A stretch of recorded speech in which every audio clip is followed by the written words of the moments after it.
പീഡന കേസിൽപ്പെട്ടവരുടെ മന്ത്രിമാരായിട്ടില്ലേ, MLA മാരായിട്ടില്ലേ? അതിന് പ്രതിഷേധിക്കാൻ കുഴപ്പമില്ല. സുഗതന്റെ കൗൺസിലായിട്ട് തുടരുന്നത് കോർപ്പറേഷന് ഒരു പ്രതിച്ഛായ തകർത്തുമോ എന്ന് കരുതുന്നുണ്ടോ? പ്രതിച്ഛായക്ക് ബാധിക്കുന്ന വിഷയമാണ്. നിങ്ങൾക്ക് തോന്നുന്നു ഇവിടെ കൊലക്കേസിൽ പ്രതിയായ ആൾ കേരളത്തിന്റെ മുഖ്യമന്ത്രി ആയിട്ടില്ലേ? ആയിട്ടുണ്ടല്ലോ. പ്രതിച്ഛായ നല്ല പ്രതിച്ഛായാണ് അതിന്. ഞാൻ അല്ല, അത് പ്രതിച്ഛായ പ്രശ്നമൊന്നുമില്ലേ? എങ്കിലും ഇതിന് പ്രശ്നമില്ല. അത് പ്രശ്നം ഉണ്ടാവില്ലേ? ആ പ്രശ്നം ഇല്ലേ? പീഡന കേസിൽപ്പെട്ടവരുടെ മന്ത്രിമാരായിട്ടില്ലേ, MLA മാരായിട്ടില്ലേ? അതിന് പ്രതിച്ഛായ ഒരു കുഴപ്പമില്ല. ഈ ഒരു രാഷ്ട്രീയ സമരത്തിൽപ്പെട്ട മാത്രമേ പ്രതിച്ഛായ പ്രശ്നമുള്ളൂ. ഉത്തരം പറയാം, എങ്കിൽ നമുക്ക് ചർച്ച ചെയ്യാം. മനസ്സിലായില്ലേ? ഓക്കെ, അതിനാണ് ഉത്തരം. ഇത്ര ഈ ജനങ്ങൾ വെറുക്കുന്ന ഒരു കോർപ്പറേഷൻ ഇതുവരെ ഉണ്ടായിട്ടില്ല. BJPയുടെ ഭരണം വന്നതിന് ശേഷം നഗരസഭ പ്രാഥമികമായി ചെയ്യേണ്ട കാര്യങ്ങൾ പോലും ചെയ്യുന്നില്ല. ചവർ നീക്കം ചെയ്യാൻ നിങ്ങൾ തന്നെ മാധ്യമങ്ങളെല്ലാം പുറത്തു കൊണ്ടുവന്നു. ഇവിടെ സൂചിപ്പിച്ചു, ശുദ്ധജല വിതരണം അനക്കമില്ല, തെരുവുകളൊക്കെ കത്തില്ല, എല്ലാ രാത്രി നടക്കാൻ പറ്റാത്ത രൂപത്തിൽ തെരുവിലെ എല്ലാ ലൈറ്റുകളും അണഞ്ഞിടക്കുക, ഒരു ഇതില്ല, നിർമ്മാണ പ്രവർത്തനം ഒന്നും നടക്കുന്നില്ല. ഇതെല്ലാം ഒരു കാപ്പ പ്രതിയുടെ പേരിലാണ് നടക്കുന്നതെന്നുള്ളവർ മനസ്സിലാക്കണം. ഉരുളയ്ക്ക് ഉപ്പേരി പോലുള്ള മറുപടി മേയറുടെ ഭാഗത്ത് നിന്ന് ചട്ടപ്പെട്ടാതെ വന്നുകൊണ്ടിരിക്കുന്നു. മറ്റൊരു സൈഡിൽ നിന്ന് എന്തൊക്കെയോ വിളിച്ചു പറഞ്ഞുകൊണ്ടിരിക്കുന്നു. ഒരു രക്ഷയില്ലെന്ന് പറയേണ്ടി വരും. കാരണം എന്ന് പറയുന്നത് ഈ സുഗതൻ വിഷയത്തിൽ ശരിക്കും പറഞ്ഞാൽ പെട്ടിരിക്കുന്നത് ഇടതുപക്ഷമാണ് എന്ന് എടുത്ത് പറയേണ്ടി വരും ഇവിടെ. കാരണം എന്ന് വെച്ചാൽ അവർക്ക് ഇപ്പോൾ വന്ന് പറയുന്നത് എന്താണ്, ചെയ്യുന്നത് എന്താണ് എന്നൊന്നും ഒരു തരത്തിലുള്ള ഒരു പിടുത്തമില്ലെന്നാണ് തോന്നുന്നത്. പ്രത്യേകിച്ച് നമ്മൾ ശിവൻകുട്ടി സഹാബ് എന്തൊക്കെയാണ് പറയുന്നതെന്നും ചെയ്യുന്നതെന്നും ഒരു പിടുത്തമില്ല. പുള്ളിക്കാരൻ എന്തൊക്കെയോ പറയുവാണ്. ഈ പറയുന്ന രീതിയിൽ ശിവൻകുട്ടിയുടെ കാര്യം മാത്രമല്ല, ഇപ്പോൾ നമ്മൾ കേട്ട ഒരു കാര്യം, അതായത് BV രാജേഷ് പറഞ്ഞ ഈ ഒരു കാര്യം, BV രാജേഷിൻ്റെ അടുത്ത് ഒരു ചോദ്യവുമായിട്ട് അങ്ങ് ചെന്നു. അതായത് സുഗതൻ ഈ പറയുന്ന രീതിയിൽ കോർപ്പറേഷനിലുള്ളത് അത് പ്രതിച്ഛായയ്ക്ക് മോശമല്ലേ, കോർപ്പറേഷൻ്റെ പ്രതിച്ഛായയ്ക്ക് മോശമല്ലേ എന്നുള്ള തരത്തിൽ.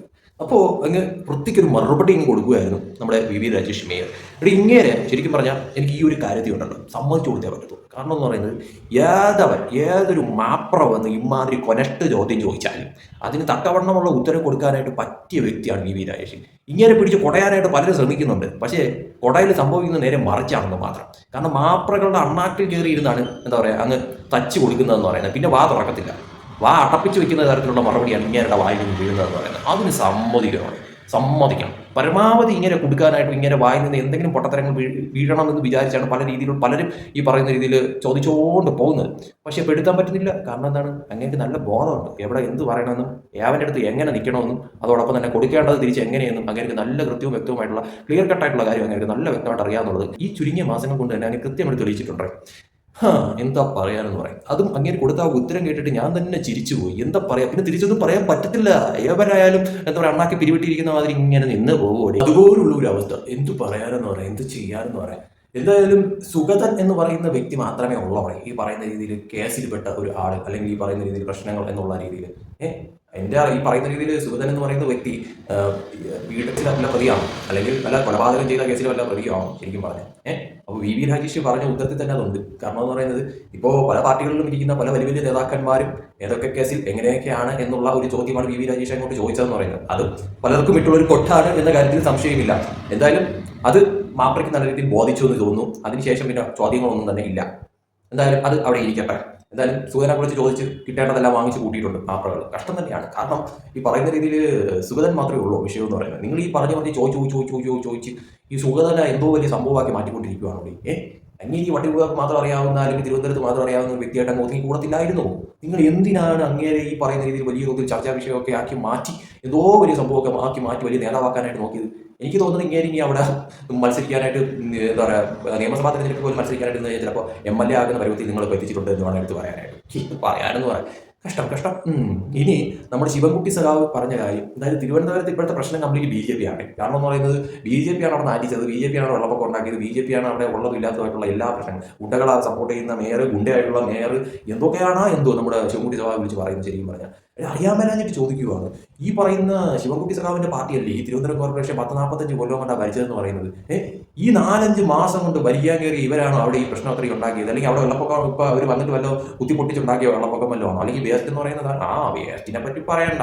മേയർ 2 ദിവസം മുന്നേ കണ്ടാണെന്ന് തോന്നുന്നു ഒരു പത്രസമ്മേളനത്തിൽ എന്തൊക്കെയോ പൊക്കി എന്നൊക്കെ പറഞ്ഞ് അവിടെ വന്ന് പറഞ്ഞ കാര്യം എന്ന് പറയുന്നത് വേസ്റ്റ് കൊണ്ടിടുന്നതിൻ്റെ കാര്യങ്ങളൊക്കെ തന്നെ.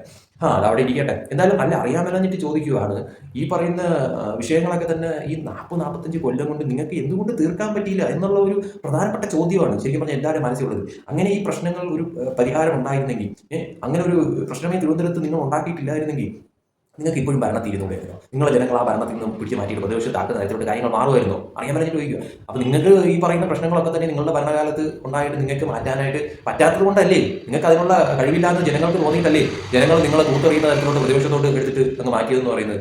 എന്നിട്ടാണ് ഇപ്പോൾ വന്നിരുന്നത് 4-5 മാസം കൊണ്ട് ഭരണത്തിൽ കയറിയ ഒരു പാർട്ടിയെ അത് അങ്ങനെയാണ്, അതിങ്ങനെയാണ്, മറ്റതാണ്, മറിച്ചതാണ് എന്നൊക്കെ പറഞ്ഞുകൊണ്ട് ഇങ്ങനെ കുറ്റപ്പെടുത്താൻ നിൽക്കുന്നത് പരമ കഷ്ടമാണ്. പറയാതിരിക്കാൻ പറ്റുന്നില്ല. നിങ്ങൾ സ്വയം നിങ്ങളെ തന്നെ നാറ്റിച്ചുകൊണ്ടിരിക്കുകയാണ്. അതായത് ഈ പറയുന്ന പാർട്ടിയിൽ തന്നെ നാറ്റിച്ചുകൊണ്ടിരിക്കുകയാണ് എന്ന് എടുത്ത് പറയേണ്ടി വരും. അതായത് നിങ്ങളുടെ കാലഘട്ടത്തിൽ നിങ്ങൾക്ക് ഭരണം കിട്ടിയപ്പോഴത്തേക്കും നിങ്ങൾക്ക് ചെയ്യാൻ പറ്റാതിരുന്ന കാര്യങ്ങളാണ് ഇതൊക്കെ തന്നെയും. അതൊക്കെ തന്നെ അതും ഇത്രയും വർഷം കിട്ടിയിട്ട് ചെയ്യാൻ പറ്റാതിരുന്ന കാര്യങ്ങളാണ് ഇതൊക്കെ തന്നെ. ഈ ഒരു സംഭവ വികാസങ്ങളൊക്കെ തന്നെ ഈ 4-5 മാസം കൊണ്ട് കയറിയ ഒരു പാർട്ടി അങ്ങ് ഒറ്റ അടിക്ക് അങ്ങ് തീർക്കണമെന്നൊക്കെ പറഞ്ഞു കഴിഞ്ഞാൽ അതൊരു വല്ലാത്ത സംഭവമാണ്. പറയാതിരിക്കാൻ പറ്റുന്നില്ല. കാരണം എന്ന് പറയുന്നത് ഈ വി രാജേഷ് വല്ല മെജിഷ്യനാണോ എന്ന് എനിക്കറിയത്തില്ല. മാജിക് വശം ഉണ്ടെങ്കിൽ ചിലപ്പോൾ നടന്നു വരും. മാജിക് വശം ഉണ്ടെങ്കിൽ കുറച്ചൊന്ന് പണി എടുക്കേണ്ടി വരും, കുറച്ച് സമയമൊക്കെ കൂടി അതൊക്കെ. കാരണം അങ്ങനെ ഇപ്പം തന്നെ പല രീതിയിലുള്ള പല കെട്ടിടങ്ങളൊക്കെ ഇടിച്ച് പൊളിച്ച് അനധികൃതമായിട്ടുള്ള കെട്ടിടങ്ങൾ, ഗുണ്ടാ പിരിവുകൾ, വേസ്റ്റ് കൊണ്ട് ഇട്ട് നാറ്റിക്കാൻ നോക്കുന്ന പലരെയൊക്കെ പൊക്കുന്ന തരത്തിലുള്ള പരിപാടികളൊക്കെ തന്നെ അങ്ങനെ ഇതിനോടകം തന്നെ ചെയ്തു വെച്ചിട്ടുണ്ട്. അപ്പോൾ ഒരു വശത്ത് നിന്ന് അവിടെ ഇതുവരെയും ഉണ്ടാക്കി വെച്ച പല രീതിയിലുമുള്ള പ്രശ്നങ്ങൾ, അതോടൊപ്പം തന്നെ പല അനധികൃത കാര്യങ്ങളൊക്കെ തന്നെ ഒളിച്ചടുക്കി ഇല്ലാതാക്കിക്കൊണ്ട് വരികയല്ലേ. ഓൾറെഡി ഇതിന് മുന്നേ വരച്ച പാർട്ടികൾ ഉണ്ടാക്കി വെച്ച പ്രശ്നങ്ങൾക്കൊക്കെ തന്നെ ഒരു പരിഹാരം ഉണ്ടാക്കിയിട്ടല്ലേ അവിടെ ബാക്കിയുള്ള കാര്യങ്ങളിലേക്ക് നീങ്ങേണ്ടെന്ന് പറയുന്നത്. അതിനൊരു പരിഹാരം ആദ്യം വേണമല്ലോ. അപ്പോൾ ആ ഒരു തരത്തിലുള്ള കാര്യങ്ങളൊക്കെ തന്നെ അങ്ങനെ ഇപ്പോൾ വേണ്ട വിധത്തിൽ ചെയ്തു വെച്ചിട്ടുണ്ട്. അപ്പോൾ ബാക്കി കാര്യങ്ങളും ഇനിയുള്ള നാളുകളിൽ അത് നടക്കുമെന്ന് തന്നെയാണ് ജനങ്ങൾ പ്രതീക്ഷിക്കുന്നത്. ബേജാറാവേണ്ട സമയമുണ്ടല്ലോ. നിങ്ങൾ 40-45 കൊല്ലം ഭരിച്ചതല്ലേ. ഇത്രയും വർഷമൊക്കെ കിട്ടിയിട്ടും എന്താണ് അവിടെ ചെയ്തതെന്ന് ചോദിച്ചു കഴിഞ്ഞാൽ അത് ഇപ്പോഴും ഒരു ചോദ്യചിഹ്നമാണ് ജനങ്ങളുടെ മനസ്സിൽ എന്നുള്ളതാണ് യാഥാർത്ഥ്യം എന്ന് പറയുന്നത്. എന്തായാലും ഇവർ കയറിയിട്ട് മാസങ്ങളിലേ ആള്, കുറച്ച് വർഷങ്ങൾ കഴിയും. ഒരു 5 കൊല്ലം ഇവർക്ക് കൊടുത്തിരിക്കുന്ന സമയം. ഈ 5 കൊല്ലം കഴിഞ്ഞ് ഇവർ അടുത്ത ഇലക്ഷന് നേരിടുമ്പോഴത്തേക്കും ഇവർ എന്ത് ചെയ്തിട്ടുണ്ട് എന്നുള്ളത് ജനങ്ങൾ തന്നെ വിലയിരുത്തട്ടെ. എന്നിട്ട് ഇവരൊരു ചുക്ക് ചുണ്ണാമ്പ് ചെയ്തില്ലെങ്കിൽ ജനങ്ങൾ അവരെ തൂത്തെറിയട്ടെ. ഇതൊക്കെ പ്രശ്നം. ഈ കുറച്ച് നാളുകൾ കൊണ്ട് ഇവർ മലമറിക്കണമെന്നൊക്കെ പറഞ്ഞു കഴിഞ്ഞാൽ ഇത് കാണുന്നത് കേൾക്കുന്നതുമായിട്ടുള്ള ജനങ്ങൾ പൊട്ടന്മാരല്ല എന്നുള്ളത് ചിന്തിക്കണം ആദ്യം. എന്നിട്ട് ഇതുപോലുള്ള കാര്യങ്ങൾ വിളിച്ച് പറയുക. അല്ലാതെ ഞങ്ങൾ ഉണ്ടായിരുന്നപ്പോൾ എന്തോ മലമറിച്ച് കളഞ്ഞു, ഇപ്പൊ ഇവർ വന്നിട്ട് അതെല്ലാം കുളം തോണ്ടി വെച്ചു എന്നുള്ള മട്ടിലൊക്കെ പറഞ്ഞു കഴിഞ്ഞാൽ ഇതൊക്കെ കാണുന്നവരും കേൾക്കുന്നവരും ഒക്കെ തന്നെ മണ്ടന്മാരല്ല സഖാക്കളെ. നിങ്ങൾക്ക് ജനങ്ങൾ 40-45 കൊല്ലം സമയം തന്നു. ആ സമയം പോരെ നിങ്ങൾക്ക്? ഇനിയും സമയം തന്നിട്ട് തിരുവനന്തപുരത്ത് ഇനി എന്താണ് നിങ്ങൾക്ക് ചെയ്യാനുള്ളത്? ഓൾറെഡി ചെയ്തു വെച്ചതിന്റെ ഫലമാണ് നിങ്ങളിപ്പോൾ പ്രതിപക്ഷത്തിരിക്കുന്നതെന്ന് പറയുന്നത്. സോ ഇനിയിപ്പോൾ ഒരു 5 കൊല്ലം പ്രതിപക്ഷത്തിരിക്കൂ. പ്രതിപക്ഷത്തിരുന്നുകൊണ്ട് മാന്യമായി നല്ലൊരു പ്രതിപക്ഷമായിട്ട് മുന്നേറാൻ നോക്കൂ. അതല്ലേ നമുക്കിപ്പോൾ വേണ്ടതെന്ന് പറയുന്നത്. കേരളത്തിലെ പ്രതിപക്ഷം, അതോടൊപ്പം തന്നെ കോർപ്പറേഷനിലെ പ്രതിപക്ഷമായിട്ട് നല്ലൊരു പ്രതിപക്ഷമാവാൻ നോക്കൂ.